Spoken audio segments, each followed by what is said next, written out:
Hello dear students. बेटा आज हमारा 7th क्लास में हिस्ट्री में 3 लेसन हमारे कंप्लीट हो चुके हैं। ठीक है, सल्तनत काल तक। आज बेटा हम अपना 4th लेसन स्टार्ट करेंगे और लेसन का नाम है मुगल काल।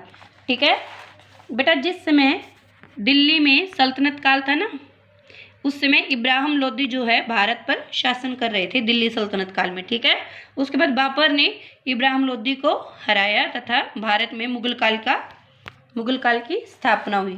आज बेटा हम इस लेसन को रीड करेंगे। मुगल साम्राज्य का विकास स्टार्ट करते हैं बेटा। मुगल साम्राज्य का विकास। मुगलों ने भारत में एक साम्राज्य की स्थापना की जो 2 शताब्दियों से अधिक समय तक कायम रहा। यह युग सापेक्ष दृष्टि से शांति एवं समृद्धि का काल था, जिसका परिणाम देश के सांस्कृतिक विकास में परिलक्षित हुआ। हिंदुओं तथा मुसलमानों में सांस्कृतिक अंतःक्रिया ने एक मिलीजुली हिंदुस्तानी संस्कृति को जन्म दिया। तुगलकों के शासनकाल में ही दिल्ली सल्तनत का विघटन होना आरंभ हो गया। अनेक राज्य स्वतंत्र हो गए तथा उनमें से अधिकांश परस्पर संघर्ष थे, जो आपस में संघर्ष करते थे स्वतंत्र होने के बाद। देश में उस समय कोई भी एकीकृत शक्ति न थी जो इस विदेशी आक्रमण का सामना करती।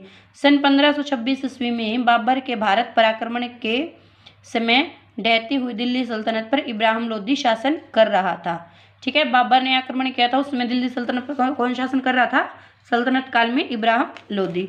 ठीक है, अब बेटा बाबर का पूरा नाम क्या है देखो, जहीरुद्दीन मोहम्मद बाबर। बाबर का पूरा नाम क्या है? जहीरुद्दीन मोहम्मद बाबर।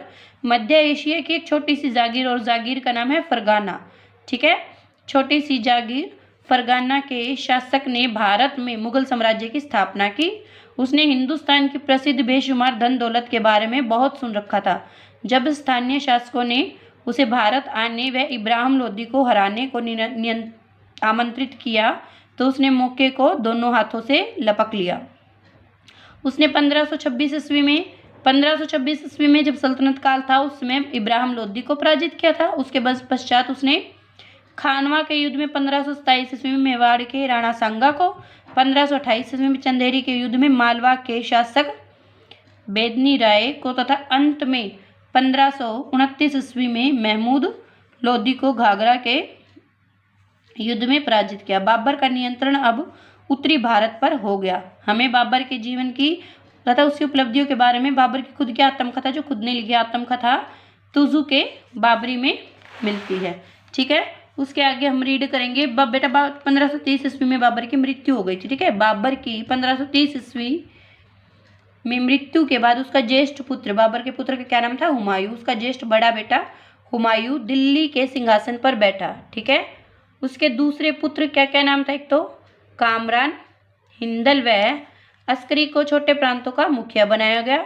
उसने अपने पिता से एक विशाल साम्राज्य विरासत में प्राप्त किया था, जो कि बाबर की मृत्यु के कारण सुदृढ़ नहीं किया जा सका था। ठीक है, उसके बाद आपका राजपूतों और अफगानों का अभी तक दमन नहीं किया जा सका था और सरदार भी नए सम्राट के विरुद्ध षड्यंत्र कर रहे थे। उसने स्वयं के भाई भी गद्दी, उसके स्वयं के भाई भी, बाबर के हुमायूं के जो खुद के भाई थे वो भी गद्दी चाहते थे। इसके अतिरिक्त गुजरात तथा मालवा का शक्तिशाली शासक बहादुर शाह राजपूताना पर विजय का स्वप्न देख रहा था। उधर बिहार तथा बंगाल का अफगान शासक शेर शाह सूरी हुमायूं, जो न तो अच्छा योद्धा था और न ही अच्छा प्रशासकता का सबसे बड़ा शत्रु था। उसने अपना सारा राज्य गंवा दिया और उसे लगभग 15 वर्षों तक एकांतवास भोगना पड़ा।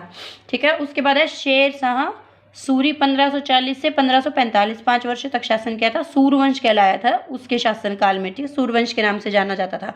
शेर शाह जौनपुर के एक छोटे जागीरदार का पुत्र था। वह बिहार के शासक की सेना में था और बाद में बाबर की सेना में भर्ती हुआ था। ठीक है, पहले बिहार के शासक की सेना में था और बाद में बाबर की सेना में भर्ती हुआ था। वह धीरे धीरे शक्तिशाली होता गया तथा उसने दक्षिण बिहार पर पूर्ण नियंत्रण स्थापित कर लिया। उसने बंगाल के शासक के रिश्तेदार से मित्रता कर ली। फिर उसने एक विधवा से विवाह कर लिया और क्या हुआ? विधवा से विवाह करने के बाद उसे चुनार का किला प्राप्त हुआ। शेर शाह ने हुमायूं को 1539 ईस्वी में चौसा के युद्ध में तथा 1540 ईस्वी में कन्नौज के युद्ध में पराजित किया। अब वह भारत का सम्राट बन गया। उसने 5 वर्ष की बेटा 5 वर्ष तक किया था ना, 1540 से 1545, 5 वर्ष तक शासन किया था।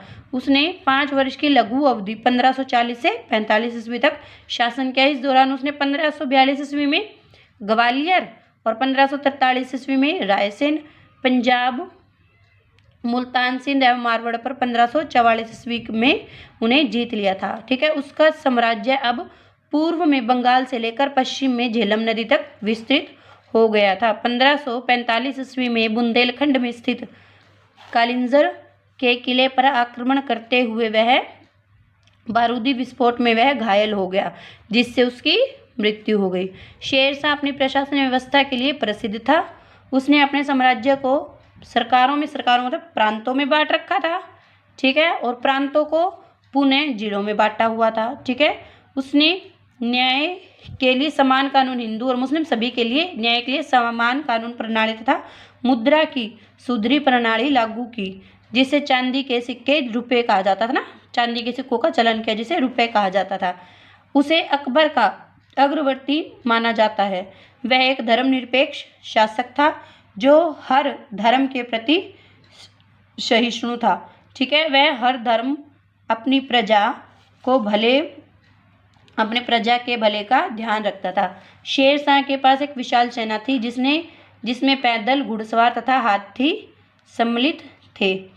वह अपने सैनिकों की भर्ती में रुचि लेता था। ठीक है, उसकी अफगान सैनिकों पर विशेष कृपा। उसके बाद बेटा हम पढ़ रहे थे कि शेरशाह के पास एक विशाल सेना थी जिसमें पैदल, घुड़सवार तथा हाथी सम्मिलित थे। वह अपने सैनिकों की भर्ती में स्वयं रुचि लेता था। ठीक है, उसकी अफगान सैनिकों पर विशेष कृपा थी। उसने घोड़ों को दागना फिर से आरंभ किया तथा घुड़सवार सेना को महत्व दिया। उसने सैनिकों के अनुशासन पर विशेष ध्यान दिया। वह अपने अधिकारियों तथा सैनिकों को नगद वेतन देता था। बेटा उसके बाद शेरशाह सूरी का ही और बचा हुआ भी तो शेरवंश का ही। शेरशाह एक उदार शासक था। उसने जनहित में अनेक कार्य किए, जैसे सड़कों के किनारों पर छायादार वृक्ष लगाना, यात्रियों के लिए कुएं तथा सरायों की व्यवस्था करना। उसने कलकत्ता से पेशावर के बीच रोड बनाया था। कौन सा है? ग्रांड ट्रंक रोड का निर्माण किया। ठीक है, पुनरुद्धार कराया। उसने दिल्ली के निकट शेरगढ़ तथा पंजाब में रोहतास नगर बसाया। उसने सासाराम में अपने लिए तथा नारनौल में अपने दादा इब्राहिम सूरी का मकबरा बनवाया। शेरशाह का उत्तराधिकारी इस्लाम शाह था, जो कि अपने पिता की रखी नींव पर इमारत न बन सका। हुमायूं ने 1555 ईस्वी में उसे हराकर दिल्ली पर अधिकार कर लिया और सूर्यवंश के शासन का अंत हो गया। ठीक है, 1555 ईस्वी में। बेटा आज का जो आपका वर्क है ना वो यही है कि आपने मुगल काल का जो है आपका लेसन 4th लेसन, उसमें पेज नंबर 28 और पेज नंबर 29, ठीक है, जिसमें बाबर के बारे में और शेरशाह सूरी सूर्यवंश के बारे में लिखा हुआ है। इसको अच्छे से रीड करना है। ठीक है बेटा, थैंक यू।